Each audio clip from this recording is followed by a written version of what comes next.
Welcome back to another Life After Lockup recap. Yes, I know it's late. I know the season finished a long time ago. Yes, I know. But I'm trying this new thing where I finish something I start because I have a bad habit of doing the complete opposite.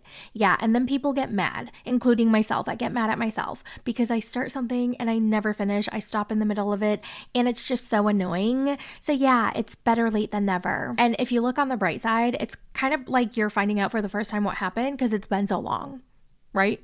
And I have some very good news because my friends at Bellessa and I are sending out free self-care devices or gift cards for said devices to every single person who signs up for my giveaway. Link is below. If you're new to Bellessa, they're a by women company that focuses on wellness tools designed to help people feel more confident, empowered, and connected to their bodies. Everything they make is sleek, thoughtful, and honestly looks gorgeous. Meet the Pebble, where the suction and vibration can be adjusted and controlled separately. Plus, the shape fits right into your hand super comfortably, and there are no annoying pattern modes. This is the Air Vibe. It has 2 stimulation points working at the same time. It comes in a very discreet case. It's waterproof, rechargeable, and super quiet. The Flutter Vibe. Now, this one has a feature you have to see. It uses a precision fluttering motion that mimics a soft tapping rhythm. If you know, you know. It's waterproof, rechargeable, and powered by Bellessa's discrete series technology. And then we have the Thump. This is an all-in-one device made from premium quality silicone. It has vibration, air pulse technology, and a rhythmic thumping motion. The back of the grip does these natural pulses, which are part of their improved jet technology. This also fits inside a discreet charging case, is waterproof, and rechargeable. So whether it's self-love for you or your partner, Bellessa's products are designed to be approachable, discreet, and very thoughtfully engineered. And don't forget, everyone who signs up gets a free device or a gift card towards one. Link is below. And thank you, Bellessa, for sponsoring this video. Now, let's resume the recap starting with Brooke and JK. She asks him if he's been sleeping with Alex, and he says no. Well, have you been talking to her? No. Have you been seeing her? No. Have you been this bitch? No. Have you been talking to this bitch? No. Hey, we got something we need to talk about. And the lie detector determined those were all big fat lies. Get your life together.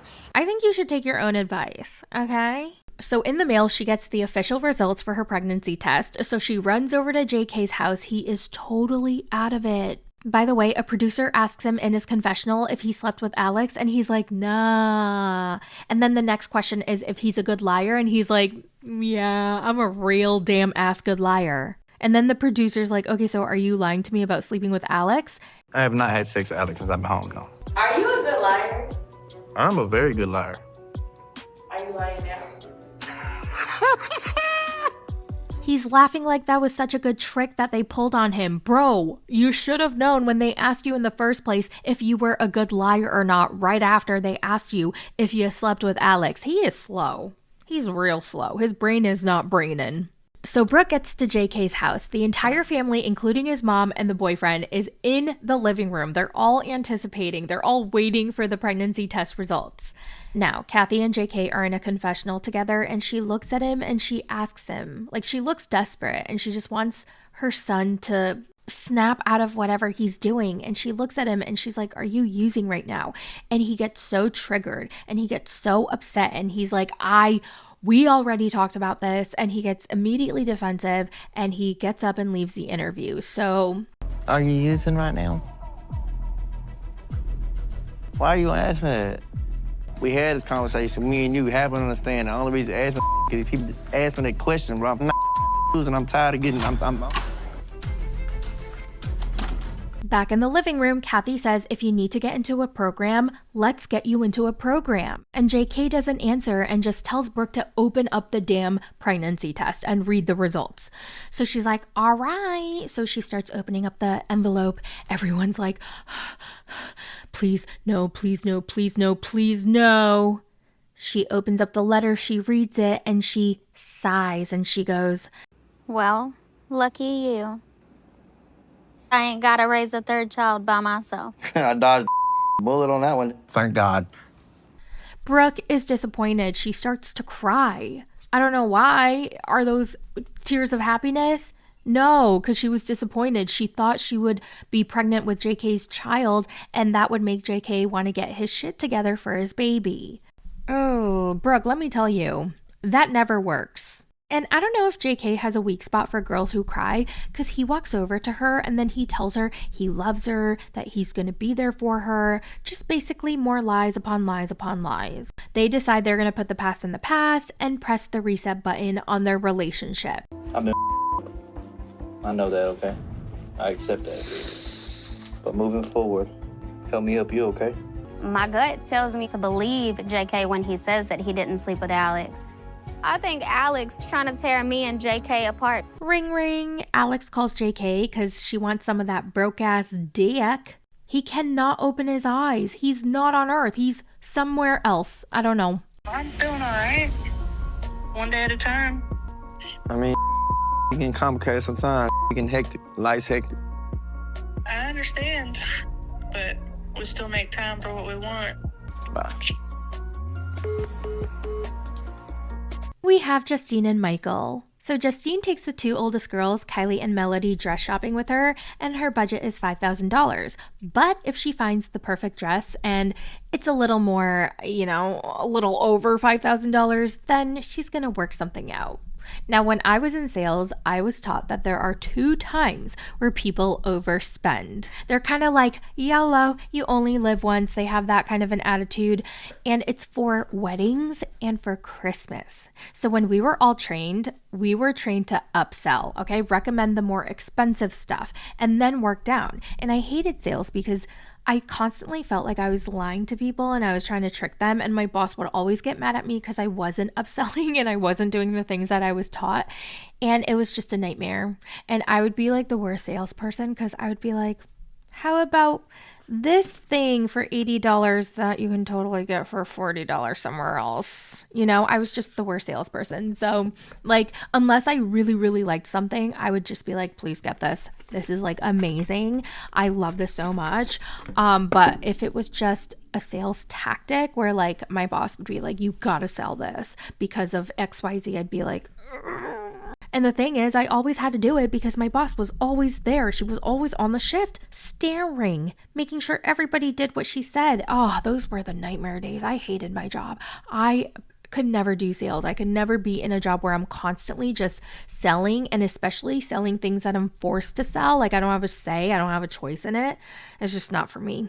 Anyway, Justine is looking at all these gorgeous dresses, but she's kind of sad because her body's not in shape. It's not where she wants it to be, and she hasn't lost all the baby weight yet, and she wants to lose about another 15 pounds. And this is where we learn that Justine grew up with a dancing background. Ever since she was a kid, she would dance, and she got a lot of pressure from her mom so that she could win the dance competitions. So that's where the contentious relationship between her and her mom started. And they haven't spoken for months after Justine had her last baby, because remember, her mom did not want Justine to have her 73rd baby. Anyway, back to the wedding shop store. The dresses that the girls are wearing, I thought were gorgeous. I liked it more than the wedding dresses that Justine tried on. Later on, Justine hangs out with Michael's mom. We learn that her mom was there for Million's birth, but then got on a plane right after and left.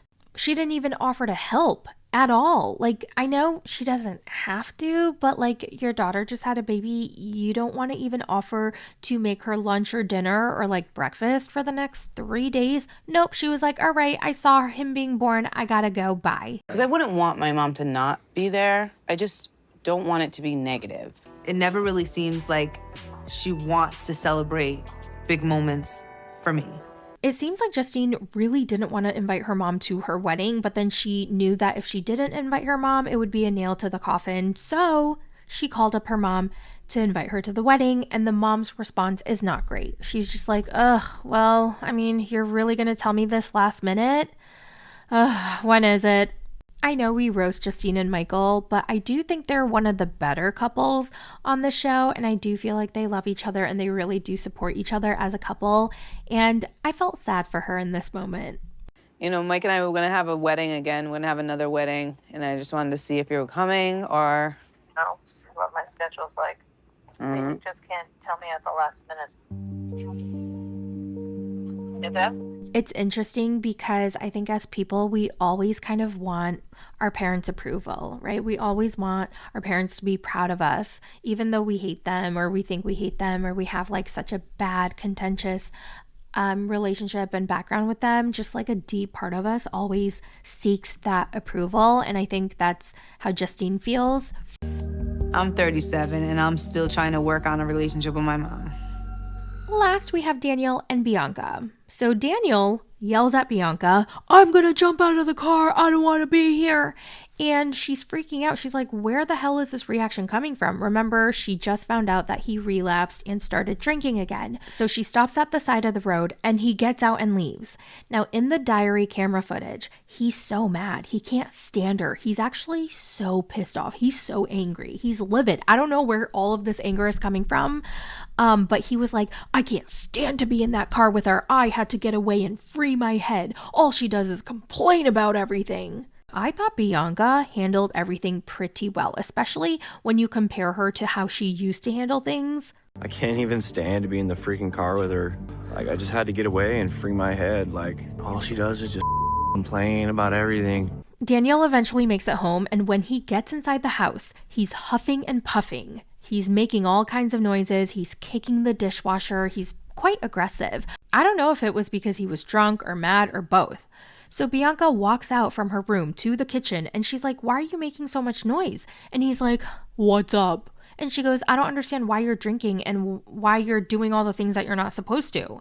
And then he walks away, goes into his man cave where there's no girls allowed except for mom.